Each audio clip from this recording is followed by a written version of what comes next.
আমার জিনিস মানে আমার, এটার ভেতরে যে একটা শান্তি, এটা ওই বয়ফ্রেন্ডের প্রতি এটা শান্তি না। নায়িকা বিয়ে করা সুবিধার থেকে অসুবিধাটা বেশি। আর আমি আগে মরে যাব, তারপর সে আরেকজনকে নিয়ে সংসার করবে সুখে শান্তিতে, এটা হবে না। ঝগড়া যখন হয় ওর আবার একটু ছোড়াছুড়ি অভ্যাস বেশি, ওর একটু জিদ বেশি, মেয়ে মানুষের একটু জিদ থাকে, এটা সবাই জানে। ভালোবাসার তরঙ্গে ভাসছে সবিজ, সেই তরঙ্গে ভাসতে ভাসতে আজ আমরা এসেছি চিত্রনায়িকা শিরিন শিলার কাছে। প্রথমে জেনে নেব শিরিন শিলার কাছে তার ভালোবাসা দিবসের পরিকল্পনা কি। সামনে ভালোবাসা দিবস আসছে, কি করতে যাচ্ছেন আপনার স্বামীকে নিয়ে? সামনে ভালোবাসা দিবসে তো এবার শবে বরাত পড়েছে। আমি চাই যে এবার ভালোবাসা দিবসে আল্লাহর কাছে এত ইবাদত করব, আল্লাহ যেন আমাদের সারা জীবন অনেক সুখে রাখে। জেনে নিলাম শিলার পরিকল্পনা, এবার ভাইয়ের পরিকল্পনা একটু জেনে নেব। ভাই, আপনার পরিকল্পনাটি কি? আর যেহেতু এবার শবে বরাত পড়েছে, তো সেই অনুযায়ী হবে অফিসিয়ালি অন্য কিছু না। আশা করি সকল কাপলদের জন্য শুভকামনা থাকবে, সেই সাথে আমার ভালোবাসার মানুষ তার জন্য শুভকামনা, যেন এইভাবে আমরা থাকতে পারি। 6 বছরের প্রেম, তারপর বিয়ে, তো ভালোবাসা দিবসটা কি ফিকে হয়ে এলো? ভালোবাসা তো ভালোবাসা থাকবে আজীবনই, এটা সবসময় ছিল আর থাকবেই, এটা ফিকে হওয়ার কিছু নাই। আবার যাব শিলার কাছে। শিলা, প্রথম ভালোবাসা দিবস মানে 6 বছর আগে, সেটা কিরকম কেটেছিল? অনেক রোমান্টিক ছিল। ও আমার জন্য ফুল নিয়ে এসেছিল, আমরা সম্ভবত কোনো এক রিসোর্টে ঘুরতে গিয়েছিলাম। এমন কোনো ভালোবাসা দিবস কি গিয়েছে যেখানে আপনার সঙ্গে আপুর দেখা হয়নি? ঝগড়াঝাটি থাকে, সবই থাকে, বাট ভালোবাসা দিবসে আমরা সবসময় একই ছিলাম। কোন কোন গিফট আপনি দিয়েছেন? যদি সিরিয়ালটা করতে বলে আপনি কি করে দিতে পারবেন কিনা? অ্যাকচুয়ালি গিফটের বিষয়টা কি আমরা আসলে প্রকাশে কোনো সময় আনি না। হয়তো বা এখন এই ট্রেন্ডটা চলে আসছে যে গিফট কি, কয় টাকা, কি জিনিস, এগুলো আসলে আমরা একটু অ্যাভয়েড করে চলি।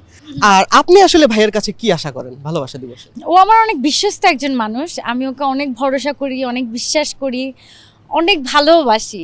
একটা সময় গিয়ে হয় কি, মানে রিলেশনশিপে থাকতে থাকতে, সংসার করতে করতে মানুষের প্রতি একটা অনীহা চলে আসে। আমি ওর কাছে চাই কখনো যেন এই জিনিসটা না হয়। গিফটের কথা বললেন না, গিফট অনেক কিছু আমাকে দিয়েছে, কিন্তু এই প্রেজেন্টেশন বর্তমানে এখন আমার হাতে একটা রিং আছে, এটা ও আমাকে ভ্যালেন্টাইনে দিয়েছিল। এই ডায়মন্ডের রিংটা। ভাইয়ার সঙ্গে আনফরচুনেটলি যদি বিয়েটা না হতো, আপনি কি খুব কষ্ট পেতেন? অনেক বেশি কষ্ট পেতাম, কারণ মানে ও হচ্ছে আমার এডিকশন হয়ে গিয়েছিল। মানে আমার সারা রাত আমি ওর সাথে ফোনে কথা বলি, এটা হচ্ছে আমার একটা অভ্যাসে পরিণত হয়ে গেছে যে আমরা লাইনে রেখে ঘুমাই, ফোনে কথা বলতে হয় আমাদের, এভরি নাইট আমরা সারা রাত ফোনে কথা বলি। ইভেন ওর আর আমার মধ্যে যদি ঝগড়াও হতো, তাও আমরা ফোন রিসিভ করে জাস্ট লাইনে থাকতাম, কেউ কারোর সাথে কথা বলতাম না, তাও আমাদের লাইনে থাকতে হতো। ও লাইনে থেকে ওর নাক ডেকে ঘুমাবে, আমি ওর নাক ডাকা শুনবো, এটাই ছিল আমার শান্তি।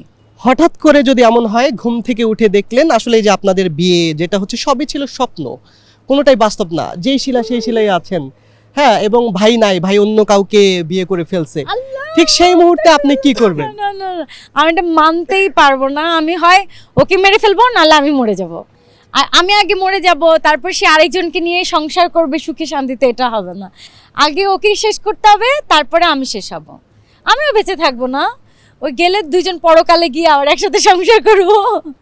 ভাইয়া, আপু তো আপনাকে মেরে ফেলার হুমকি দিলেন, বললেন যে আসলে আপনি তাকে বিয়ে না করলে একদম মেরেই ফেলতো। আপনি কি করতেন যদি এখন ঘুম থেকে উঠে দেখেন না শিলা অন্য কারো হয়ে গেছে? আপনার এক্সপ্রেশনটা কি হবে? না আসলে কি, আপনি যেহেতু বললেন স্বপ্ন, আসলে স্বপ্ন দেখা ভালো, কিন্তু এরকম স্বপ্ন না দেখেই ভালো। আর যদি এরকম স্বপ্ন সবসময় চলেও আসে, তাহলে আর কি করা, আমি তো মেরে ফেলার হুমকি দিব না, ভাগ্যে যা ঘটবে তা ঘটারই কথা। আর যেহেতু আমরা আগে থেকেই এখন বিয়ে করে ফেলছি, তো আশা করি এই দুঃস্বপ্ন আমাদের কপালে আসবে না। তো এটা হলো মেইন বিষয়।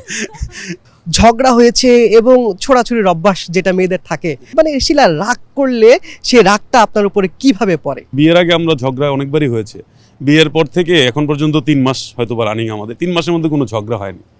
আর ঝগড়া যখন হয় ওর আবার একটু ছোড়াছুড়ি অভ্যাস বেশি, ওর একটু জিদ বেশি, মেয়ে মানুষের একটু জিদ থাকে, এটা সবাই জানে। তো ভালো, ও রাগ করলে ও রাগ করে, আমি চুপচাপই থাকি। শিলা, ভাইয়ের বদভ্যাস কি রাতে নাক ডেকে ঘুমানো অথবা ভেজা টাওয়েলটা বিছানার উপর ফেলে দেওয়া? ওফ, এটা তো ওর মানে বরাবর সবসময় বদভ্যাস। ভেজা তাওয়াল তো বিছানায় থাকে, কখনো ভেজা তাওয়াল মানে ও শুকাতে দেয় না। ওর নাক ডাকা তো এটা একটা কমন হয়ে গেছে এখন। সবই যে এখন যারা প্রেম করছে কিন্তু বিয়ে হয়নি, তাদের উদ্দেশ্যে আপনি কি বলতে চান? যারা বিয়ে করেনি তাদেরকে বলবো, ভাই বিয়েটা করে ফেলেন। মানে আমার জিনিস মানে আমার, এটার ভিতরে যে একটা শান্তি, এটা ওই বয়ফ্রেন্ডের প্রতি এটা শান্তি না। আর বিয়ের আগে মনে হতো যে যদি বিয়ে না হয়, যদি ও অন্যের কারো হয়ে যায়, এই টেনশনেই তো আমার ঘুম হারাম হয়ে যেত। আমি শুধু বলতাম সাজিল বিয়ে করো, সাজিল কবে বিয়ে করব আমরা, মানে নিজের করে পাওয়ার মধ্যে যে একটা শান্তি, মানে ও এখন শুধু আমার। সাজিল ভাই, আপনার কাছে শেষ প্রশ্ন আমার, নায়িকা বিয়ে করার সুবিধা এবং অসুবিধাগুলো কি কি?